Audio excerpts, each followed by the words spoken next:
Hey, the world's a mess. And if that's news to you, you need to snap out of it and pay a little bit of attention. It well, it's always been a mess.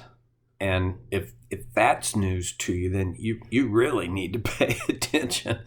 Peter talks about the mess the world is in, and really some of its the symptoms of its mess in First Peter chapter 4. And in verse 3, he talks about you have spent enough time in the past doing what pagans choose to do. Now, I didn't talk about this before, but that's an interesting concept. What people choose to do. Our behaviors are not all instinctive, although some of them are. I believe that the significant behaviors, the things that we do that matter, are not necessarily instinctive. And in fact, I think very few of them are. I think those kinds of behaviors are the result of choice. And he talks about the choices: living in debauchery, lust, drunkenness, orgies, carousing, and detestable idolatry. Now, you read that list and you go, okay, debauchery, I don't think I live in debauchery, and I'm pretty sure you don't. Lust, well, everybody has to struggle with lust in some form, but I said this last time, and I want to make sure that you get it. Lust does not only apply to sexual issues and to sexual desires.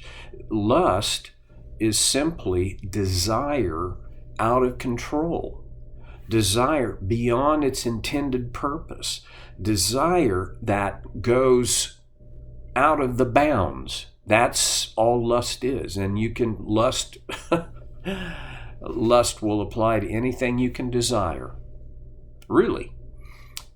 Because if it gets if it gets stretched or pushed or pulled out of its normal boundaries of what would be appropriate, and always the bottom line on what's appropriate has to do with, okay, is it within God's boundary of his declared moral will? If it's out of that, then instantly, wherever it crosses that line, it becomes lust.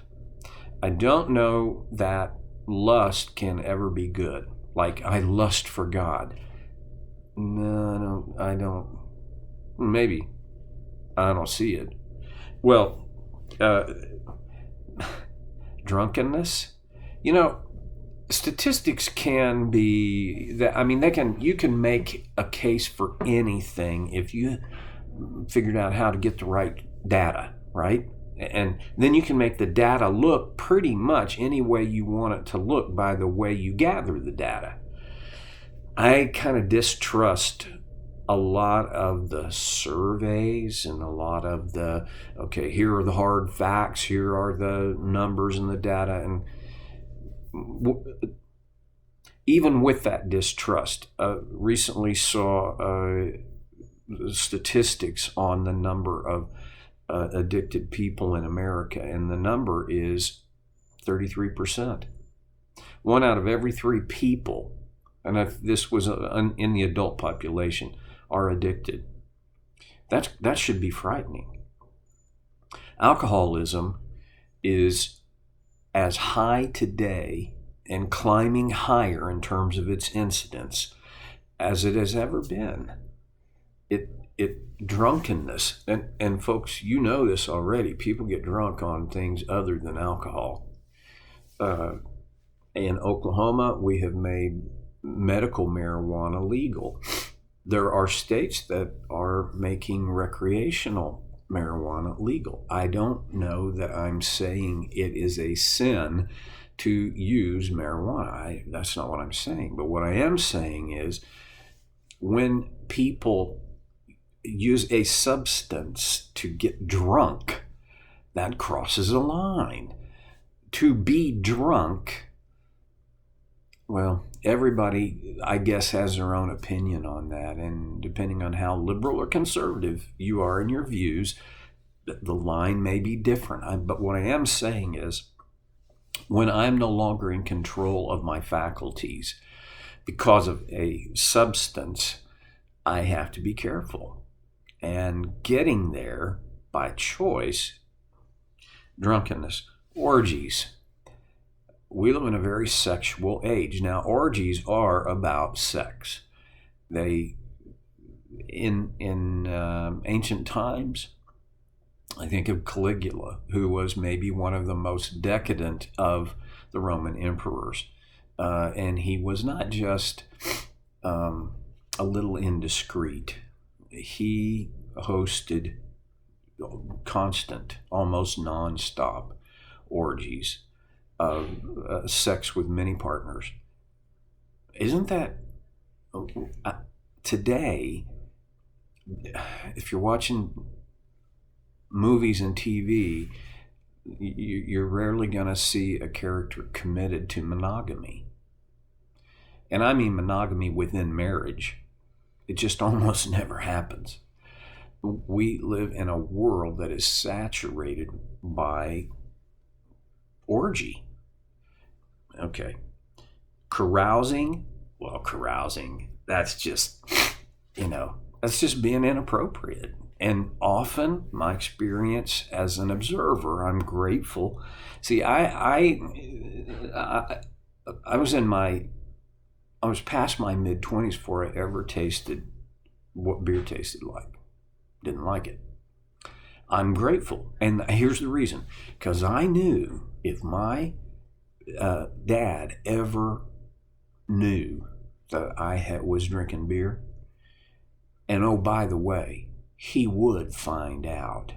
He had eyes and ears everywhere. And it wasn't because he had paid informants. It was because he was a preacher and everybody in town had, I felt like I was living in a fishbowl, number one. And number two, I felt like I had a big old target on my forehead.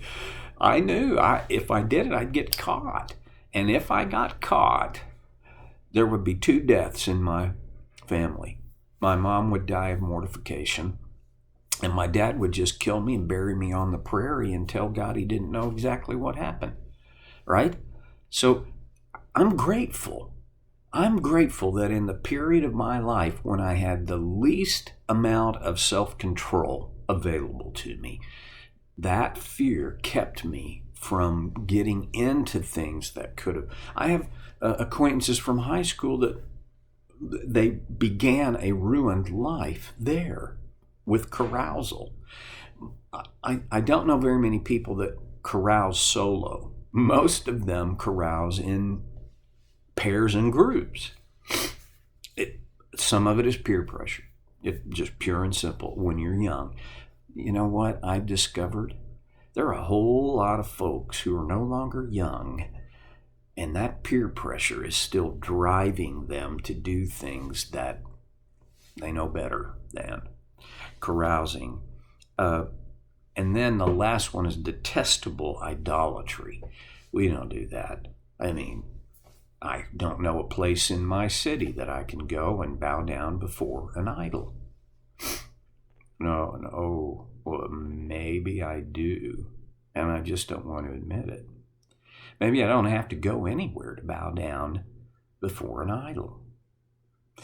I talked about how you can lust after all kinds of things like fame and fortune and acclaim and even fulfillment.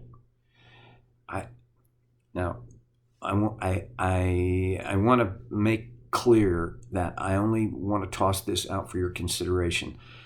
It's going to sound like a judgment. I mean for it to be an observation, and I have to constantly check myself on this because this observation is never more than a hair's breadth away from being a judgment. But I think there are people who go to church and worship an idol. Okay, hear me out. I know some people that are so enamored by the leader, by the lead preacher, pastor, minister, whatever title. That's why they go. And if that's why they go, I'm wondering, is that not kind of a little bit like idolatry? Because I think it should be my devotion to Christ, that this would be a response of mine to my devotion to Christ. And okay, so there's that. I also think, and I spend way too much time on this hobby horse, but I'm going to kind of hit on it here. Sorry. Not sorry. There are people who, during the music portion of the service, are so emotionally attracted to that moment that there are some times that we're not worshiping God anymore. We're worshiping an emotional feeling. Now, here is a very important, it's an essential aspect of this that I have to remind myself of virtually every time I go to church. I don't get to make that judgment call. It is not my responsibility. God intends for me to not make a judgment about all these people who seem to be so emotionally drawn into this that I don't think their brain is working in terms of their prefrontal cortex. This is all emotion. No. I don't get the right. That is not my place. But I think every person ought to monitor and observe themselves and make that judgment. That's a judgment call. It isn't wrong to experience deep, dramatic emotion in connection with expressing our devotion and love for God. That's not wrong. But when that feeling becomes the point, boy, be careful. Just be careful.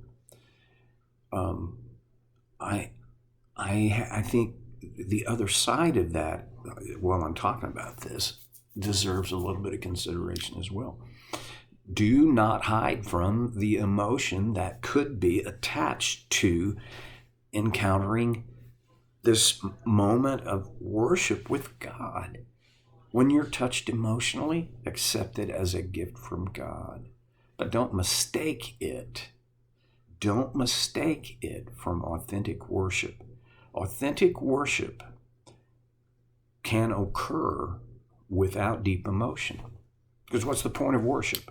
The point of worship is simply to extol the worth of God. When the worth of my emotion becomes more valid and significant to me than the worth of God, I think that's idolatry. So anything that becomes as important to me, and certainly anything that is more important to me than God, is an idol. It could be, honestly, it could be something very good. I think social justice could become an idol. It is a good thing, but if it becomes more important than my regard for God, it simply is an idol. My family can become an idol. My friendships, you see where I'm going with this. Whatever is most important to us, we worship. And if anything becomes more important to me than God, that becomes an idol. Wow. Living in debauchery, lust, drunkenness, orgies, carousing, and detestable idolatry. It's not like Peter is saying, okay, there's idolatry and there's detestable idolatry. If it's idolatry, it simply is detestable. But look at the Old Testament. The Old Testament is full with prophets. It's full of warnings and very stern condemnation of worship of idols. Now, often, most of the time, that worship involved an actual inanimate object. In our day, not so much. Guard yourselves. You've spent enough time living like that. Now, put your heart and your mind and your focus on the will of God instead. Well, time's up. I'm going to close out. And I hope I get to connect with you again this way next time on So Care with Stevie Boy.